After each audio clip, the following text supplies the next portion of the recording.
Hello and welcome to News Round, a recap of stories that made headlines during the week. Well, we'll go straight into it now. It seems there's been some breakthrough in the investigation into the events that may have led to the death of Afrobeats singer Ilerioluwa Aloba, popularly known as Mohbad.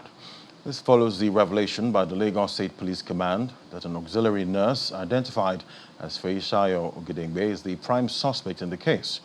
During a press conference on investigations into the controversial death of the musician, Commissioner of Police Idowu Owonwa also named Naira Marley, Sam Larry and Prime Boy as suspects in the case. On September the 12th, 2023, the nation's entertainment industry was thrown into mourning with the news of the death of rising Afrobeat singer Ilerioluwa Aloba, popularly known by his stage name Mohbad.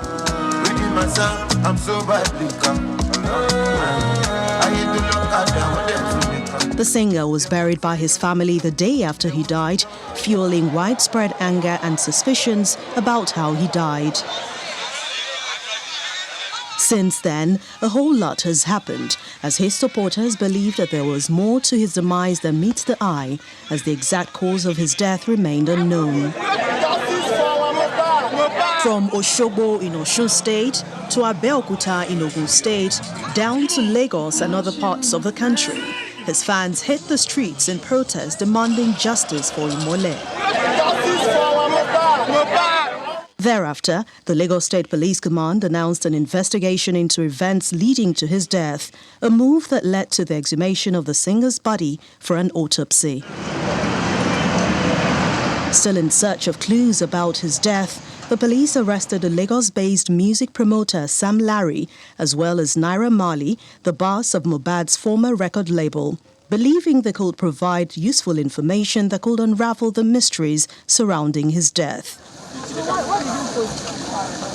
With both men and other suspects still in custody, the Lagos State Commissioner of Police, Mr. Idowu Owonwa, on Friday addressed a press conference where he provided preliminary reports of investigation conducted by the police team to untangle circumstances that led to Mohbad's death. 5 suspects have so far been identified, arrested and detained and interrogated on their alleged roles in the sequence of events that led to the death of this singer. There are preponderance of evidence linking both Naira Marley and Sam Larry to the allegations of threat to life, cyber stalking, and sundry crimes committed against Mohbad in his lifetime, and they are being so held liable. Mr. Owonwa also highlighted the role played by an auxiliary nurse in the Mohbad saga. She acknowledged that it was the injection that she administered on the deceased that triggered the reaction which eventually led to Mohbad's death. Other expert opinions and witnesses' statements corroborated her admittance. Her actions of administering doses of tetanus toxoid, paracetamol, intravenous, and cetrazone injection, which was also administered intravenous on Mohbad at his residence, that's Mohbad's residence, on 12 September 2023, immediately triggered the reactions, including vomiting, goosebumps, and convulsions, that eventually resulted in the singer's death. While the nation is still digesting the facts presented by the police in respect of investigation into Mohbad's death, attention will now shift to how the case will pan out, including the coroner's inquest going forward. And in other stories, the presidential candidate of the People's Democratic Party, PDP, Mr. Atiku Abubakar, has vowed not to back down on his allegation of certificate forgery against President Bola Tinubu. The former vice president told journalists at a news conference in Abuja that he would only stop the legal battle after the Supreme Court delivers its verdict. He maintains that his quest is not personal, but that due process must prevail.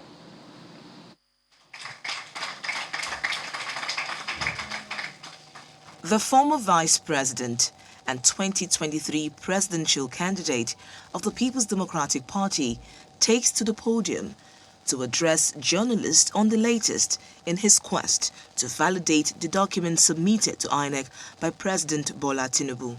Your Excellencies, Mr. Abubakar is in this news conference with some PDP chieftains. the people look up to us as leaders. The former vice president speaks on his relationship with President Tinubu and when things fell apart. Yes, it is true. In 2007, we came together to form AC. And in Lagos, at the convention, I emerged as the winner and got the ticket. After I got the ticket, he sent about 5 or 6 senior partymen, some of them are here. And they met me and said to me that Bola wanted to be my running mate. I said, gentlemen,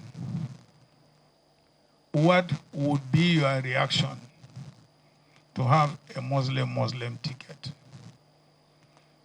All of them said, we totally object to it. I said, then why didn't you tell him when he was giving you the message that, look, Mr. Tinubu, the message you are giving us, we don't seem to agree with you. Why are you coming then to me? And that was the end of the political relationship. He broke away, went and supported Umaru Yar'Adua. Mr. Abubakar also underscores his determination to confirm the authenticity of the certificates of President Tinubu. We undertook this journey at great cost and for important reasons. The ground rules for legitimate governance in our country need to be upheld. I will only drop the fight when the court rules. If the court rules that I am right, fine. If the court rules that he is right, so that's the end of the fight. Meanwhile, counsel to the former vice president highlights the party's findings from the documents received from the Chicago State University. On the certificates issued or released by Chicago State University to the lawyers of Alhaji Atiku Abubakar. These are the documents. One, that Bola Ahmed Tinubu forged the certificate he presented to INEC. That's one. Two, that the qualifying certificate from Southwest College to Chicago State University bears a female, indicating that that document does not belong to Bola Ahmed Tinubu. Three, the Chicago State University admission application form has a claim that Bola Ahmed Tinubu attended Government College, Lagos, and graduated in 1970, when indeed the school was established in 1974. The PDP 2023 presidential candidate is challenging the election of President Tinubu at the Supreme Court. He hopes to use his latest findings to make a case at the Apex Court. And to legal matters, justice has been served on the kidnappers of Senior Advocate of Nigeria, Mr. Mike Ozekome, and former Delta State Commissioner, Professor Hope Eha, in 2013. Justice Bintan Yako of the Federal High Court of Abuja had sentenced two of them, Kelvin Onyara and Frank Zueko, to 20 years in prison each. However, the judge discharged a traditionalist, Michael Omoniho, who was arraigned alongside the convicts. Justice Bintan Yako's courtroom at the Federal High Court is quite filled with people who are here to hear the verdict of the court on the trial of two persons, Mr. Kelvin Onyara and Frank Zueko, kidnappers of a Senior Advocate of Nigeria, Professor Michael Ozekome, and the former Delta Commissioner for Higher Education, Professor Hope Egaga, in 2013. The accused persons collected a sum of 75 million naira ransom for the release of Professor Zokeme and the commissioner, and were also charged with murder for the killing of 5 policemen and 2 prison officials. They had pleaded not guilty to the 14-count amended charge. While handing down her sentence, the judge stated that some of the charges which the convicts were arraigned for carried life imprisonment. However, she had to use her discretion to sentence them to 20 years imprisonment each, which commenced from the date of their arrest in 2013. Before the sentencing, the trial judge gave the suspects room to plead for leniency, and they prayed the court to grant them minimum sentences because of their deteriorating health condition. Lord actually delivered an erudite judgment. This case started for the past 10 years. It has not been an easy journey. It started before Honorable Justice Ademola. When he now retired, the matter was now given to my Lord Justice Nyako to handle. It has been a very tough time for our officers of the criminal justice system, and to equally tell the public that the officers of criminal justice system are still working. However, the counsel for the defendants said they would be appealing the judgment. A lot of issues from the judgment, though the judge put in the best she could, but there were a lot to take from there. So we will take the necessary step to make sure we appeal and have them released, because we believe sincerely from our own end that we make a good case, and there was no reason to convict them at all. There was no reason for that. 2 other persons were set free. One of them is a traditionalist, Mr. Michael Omonigo, while the 4th defendant, Haruna Momo, is still on the run. He's expected to answer the charge of escape while in detention. Emanuela Ekele, Channels Television News. And away from the judiciary, the federal government has concluded arrangements for the funding of $617 million investment in digital and creative enterprises, IDICE program. This is made known by the Committee for the Implementation of the Program after meeting with the Vice President, Kashim Shettima, at the Presidential Villa in Abuja. It's the inaugural meeting of the Steering Committee on the Investment of Digital and Creative Enterprises, IDICE program, with the Vice President, Senator Kashim Shettima, the Minister of Finance and Coordinating Minister of the Economy, as well as the Minister of Communications, Innovation and Digital Economy, attended the meeting, which was held behind closed doors at the Presidential Villa, Abuja. The IDICE program is the initiative of the administration of President Bola Tinubu aimed at creating digital jobs for Nigerian youths under the age of 35. The Vice President, as the leader of this particular project, is very keen that the promise of His Excellency President Bola Ahmed Tinubu, particularly to the youth, that it is met, the creation of 1.2 million digital jobs. This $617 million project will go a long way to achieving the President's priorities of job creation and economic growth, and particularly inclusivity. One of the major elements is going to have 50% participation by women. The Nigerian technology and creative ecosystem has been doing well, is the best on the continent. I think last year, the entire continent raised about $5 billion US. Nigeria only did 20% of that. And with this funding, what it means is that not only are we going to be a leader in the region, we actually want to be a leader globally. And there's no other way to do that but by investing in the technology startups that are building this solution. So the government is putting its skin in the game to say we want to support, we want to see more local companies building, and there's no other way to show that support but by putting money down, investing in the companies. Funds are expected to be made available to youths in various areas of interest under the program. The IDICE program is actually a $617 million program. It will cover the digital area, the creative area, and entertainment area, especially the areas that the youth are interested. So this is actually for the youth, people below 35. We have some grants, we have some loans, we have some equity.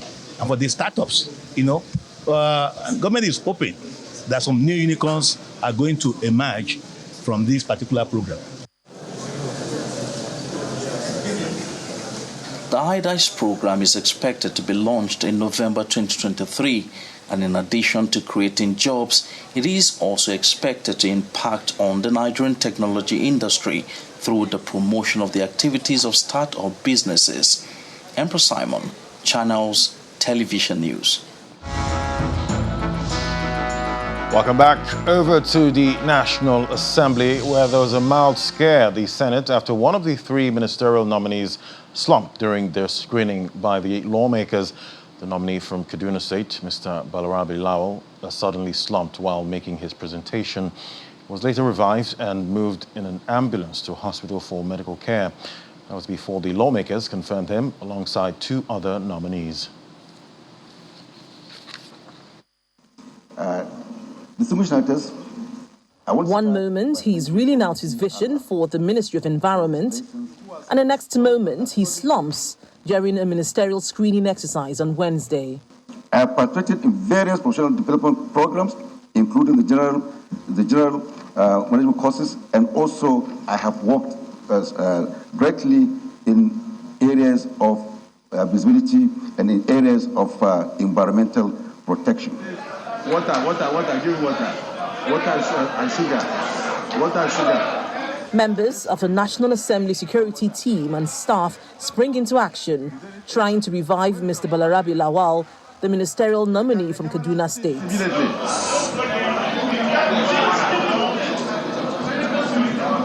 The Senate President takes charge of the situation, immediately calling for a closed-door session. Will the camera men leave us? We are having a closed session immediately. All the camera. Guests, staff, aides of lawmakers and journalists wait outside the Senate chamber for news about the condition of Mr. Lawal. Less than an hour later, the closed-door session ends, and we learn that efforts are ongoing to revive the nominee. Mr. Balarabe Lawal is eventually revived, and he speaks to journalists. I'm all right now. I've been treated, and I'm all right now. It's basically exhaustion. Back inside the Senate chamber, the screening exercise continues, and the final nominee, Mr. Ayodele Olawande, appears before the Senate and speaks on the areas he would focus on should he be confirmed and sent to oversee the Ministry of Youths. It is time for us to go back. In as much as a politician, we can go to the roots and corners of this country to campaign. It is time for us to go back to the schools. Train them, talk to them, let them feel the government, let them see the government, and let them touch the government. Earlier, the Senate screened Dr. Jamila Ibrahim from Kwara State. Although lawmakers agreed not to question her, she spoke briefly on new ways of engaging young people and harnessing their talents. I hope to use my office to positively influence Nigerian youth to have a voice at the decision-making table. When we're designing our youth development plan, we hope to bring young people to the table so we can have an all-inclusive plan that profiles a bottom-up approach in order for young Nigerians to take ownership of the youth development plan and its implementation. The Senate proceeds to confirm the three nominees, despite the incomplete screening of Mr. Balarabe Lawal, who slumped midway into the exercise. The Senate, in the Committee of the Whole, considered the request of Mr. President and Commander-in-Chief of the Armed Forces for the confirmation of nominees for appointment as ministers of the government of the Federal Republic of Nigeria. The three nominees confirmed on Wednesday will join 45 other ministers who were confirmed in August and would form part of the cabinet of President Bola Tinubu. Linda Akibi, Channels Television News. And as the demographic of the young population continues to grow in the country and continent, young people should be cautiously trained for public office. And this according to the convener of the Platform Nigeria, Pastor Pojo Yemade. He adds that the program and theme speak to the core of Nigeria and Africa as a continent. The Covenant Place, Igomu, is filled to capacity as students, youths and participants across all strata are here for the 34th edition of the platform. Who can stop the wind or control its breeze? Convener of the event, which holds biannually, Pastor Poju Oyemade takes the stage, highlighting the critical role faith and religion play in nation building. Nigeria is a religious country. You can't get away from it. And the only way you can really transform something is to start with the people from where they are. The values of society that actually bring about progress, the values of society that have built nations and even civilization itself are actually rooted in the faith towards God. Those values there. And it's those values we should look at. Values like integrity, values like honesty, rule of law. Even our democratic experience that we talk about today is an expression, it is actually an expression that was taken directly from Scripture. That God is the judge, how God rules, He is the king and the lawgiver. He also points out the demographic of the young population, which continues to grow in the country and continent, insisting that young people should be consciously trained for public office. We're going to start another boot camp that will be to train people, all right, who want to get interested in occupying public office in future. The conditions are, you must be a Nigerian, all right? Number two, you must be under 30 years of age. The website will be opened on the 1st of November. We'll get best, but we guarantee you this, of professionals, retired permanent secretaries, people who have worked in public service, who understand the protocol. All we want is 2 months, it's nothing permanent, 2 months exposure, all right, to public service, so that the younger generation can begin to get engaged. Meanwhile, some government officials call for support from citizens, while also revealing government efforts and plans. In Nigeria, 90% of our population by 2030 should be digitally literate, which means they don't have to become software engineers, but they have to be conversant and comfortable with technology, especially digital technology. That has significant impact on the complexity of our economy. The ability of these people to participate in meaningful jobs, but also consume meaningful products as well. It raises the complexity of the economy, so it's something we want to do. We have to be committed to being part of the solution to Africa's problem and not be a part of the problem. What should you do? 3 things. Number 1, hold our leaders to account. It's easier to hold our leaders to account today, in my view, than it was maybe 20 years ago. All that you need to do is you need a hashtag. When they see numbers, they pay attention to it.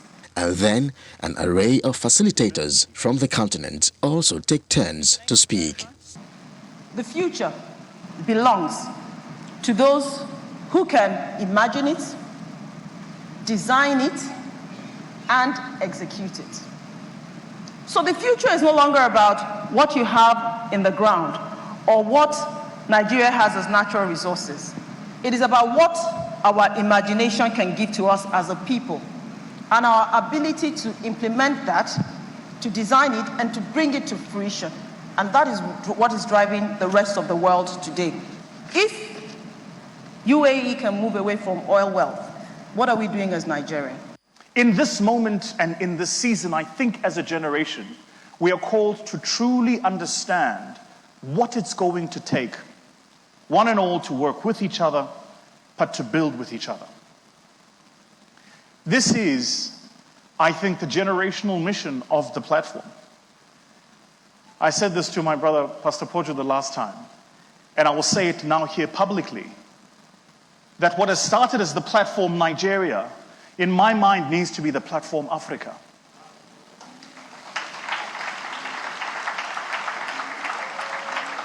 It needs to bring together leaders in various spheres and various spaces who are at the frontier of what it's going to take to truly take our continent to next, whatever next might be, and have them in a single platform sharing ideas about what next looks like. The theme of the program, tagged Africa, a rising continent, Nigeria's strategic role with speakers from diverse fields, is aimed at shaping the minds, promoting talent, and pushing progressive frontiers for entrepreneurs and intrapreneurs. Come on. God of creation. A news round ends on a rather sad note in Ukraine, where Russian airstrikes have hit Kharkiv region, killing over 40 people, one of them a 6-year-old boy. The region's governor, Oles Nobov, says a cafe and a shop were attacked around 1:15 local time in the village of Rosa in the Kupiansk district of Kharkiv, and that many civilians had been there at the time. And that's it on News Round. Thank you so much for watching. I'm Ladi Williams. Bye for now.